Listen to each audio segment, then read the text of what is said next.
Critical legion क्या है ये आप सब लोगों ने जान लिया है। अब क्रिटिकल लीजन बेस्ट कब होगा हम इसकी चर्चा करेंगे। तो किसी भी क्रिटिकल लीजन को बेस्ट कहने के लिए कंपैरिजन में एक और क्रिटिकल लीजन होना चाहिए। तो सपोज दैट हमारे पास बहुत सारे क्रिटिकल लीजन हैं, omega 1 omega 2 dot dot omega n, ये सारे के सारे क्रिटिकल लीजन हैं। किसी टेस्ट को टेस्ट करने के लिए किसी टेस्ट में हमने मान लिया है एच नॉट में theta equal to theta naught और एच वन में मान लिया theta equal to theta one.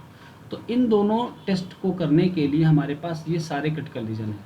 अब हमने इन क्रिटिकल रीजन के बारे में एक कॉमन बात कही कि इन सबका साइज अल्फ़ा है।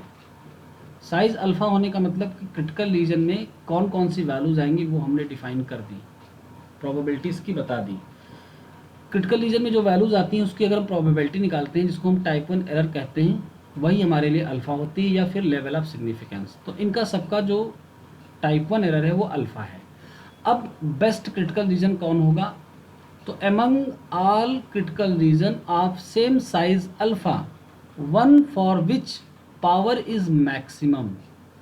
बेस्ट क्रिटिकल रीजन कौन होगा? जिसकी पावर होगी मैक्सिमम। पावर बोले तो 1 माइनस बीटा।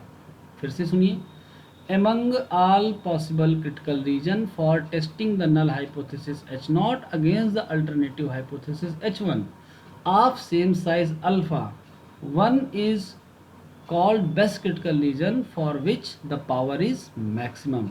हम एक उस critical region को best कहेंगे जिसकी power maximum होगी। तो जब हमको कोई एक ऐसा critical region मिल जाए जिसका size alpha हो और power maximum हो, तो हम ऐसे क्रिटिकल रीजन को क्या कहते हैं? Best critical region, BCR। If we construct a test under this region, अगर हम कोई एक टेस्ट कंस्ट्रक्ट करें किसी हाइपोथेसिस को टेस्ट करने का जिसमें क्रिटिकल रीजन बेस्ट हो, then this test is known as most powerful test, MPT कहते हैं।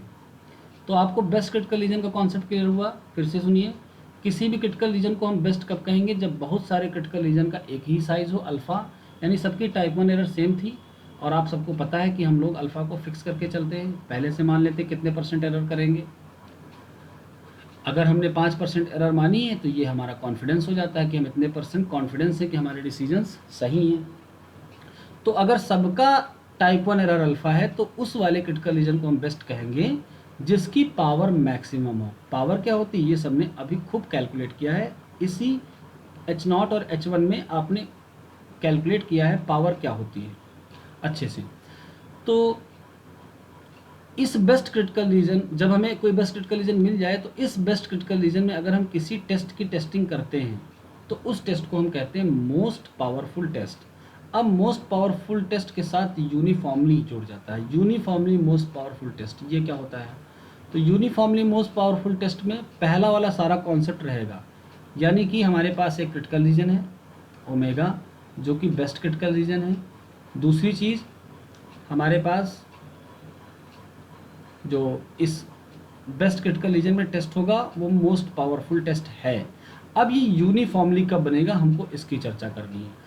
तो अगर हमने H0 में लिया है theta equal to theta naught और हमने H1 में लिया है थीटा इक्वल टू थीटा 1, ठीक, तो जब हमने ऐसी रिलेशनशिप ली है जिसमें हमारी नल हाइपोथेसिस भी सिंपल है और अल्टरनेटिव हाइपोथेसिस भी सिंपल है और दोनों में अलग अलग वैल्यू हैं, तो हम अगर यहाँ पर रिलेशनशिप दिखाएं तो थीटा नॉट और थीटा 1 में कोई तो रिलेशनशिप होगी।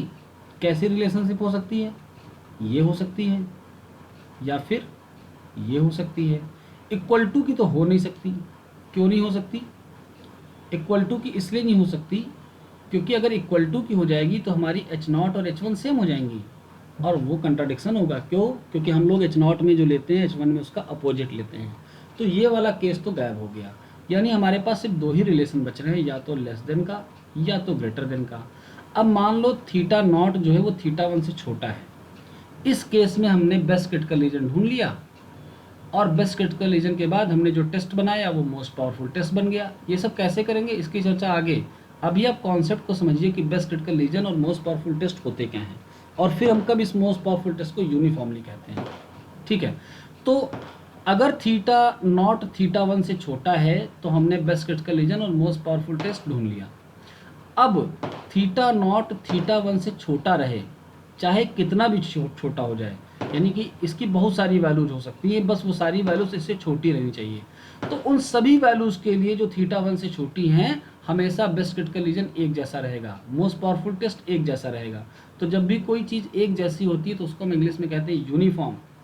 तो जब ये सिचुएशन अकर हो जाए तो मोस्ट पावरफुल टेस्ट का नाम क्या पड़ जाता है? Uniformly most powerful test.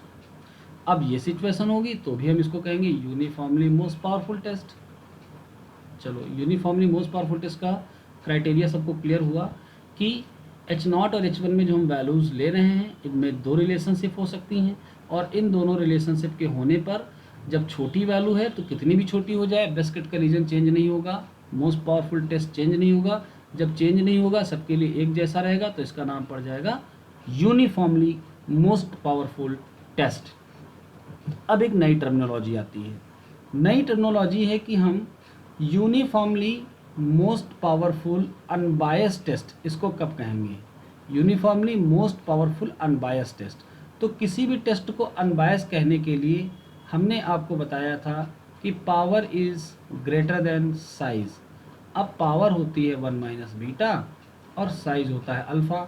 अगर हम अपने उन्हीं टेस्ट में ये सब कैलकुलेशन करने के बाद ये दिखा दें कि पावर अल्फ़ा से ज़्यादा है, तो यूनिफॉर्मली मोस्ट पावरफुल टेस्ट का नाम पड़ जाएगा uniformly most powerful unbiased test. इतना कॉन्सेप्ट है। आगे के कॉन्सेप्ट में एनपी लेमा जो मोस्ट पावरफुल टेस्ट को करने के लिए बेस्ट क्रिटिकल रीजन ढूंढने में हमारी मदद करता है, को हम पढ़ेंगे। जो बेस्ट क्रिटिकल रीजन होता है ये हर बार हमको दिया नहीं जाता है। अभी तो हम लोग टाइप 1 और टाइप 2 एरर कैलकुलेट कर रहे थे, इसलिए हमको क्रिटिकल रीजन दिया जा रहा था। आगे आने वाले सवालों में आपको बेस्ट क्रिटिकल रीजन बनाना होगा, कंस्ट्रक्ट करना होगा, और वो हम किसके थ्रू कर पाएंगे?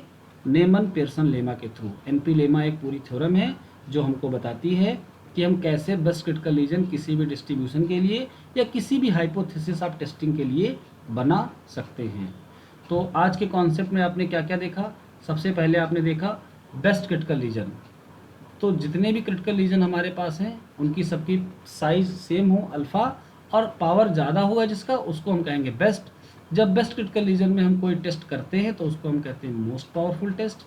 Most powerful test uniformly most powerful test कब बन जाता है? जब H0 और H1 में एक रिलेशनशिप हो जाए, या तो लेस देन की या तो ग्रेटर देन की। Uniformly most powerful test unbiased कब बन जाता है? जब पावर साइज से ज़्यादा हो जाए, तो हम उसी टेस्ट को कहते हैं uniformly most powerful unbiased test. आगे की कहानी आपको एनपी लेमा में। आज की क्लास यहीं तक। अब अगर किसी का कोई डाउट हो तो आप पूछ सकते हैं, किसी को कोई बात समझ में ना आई हो तो आप पूछ सकते हैं।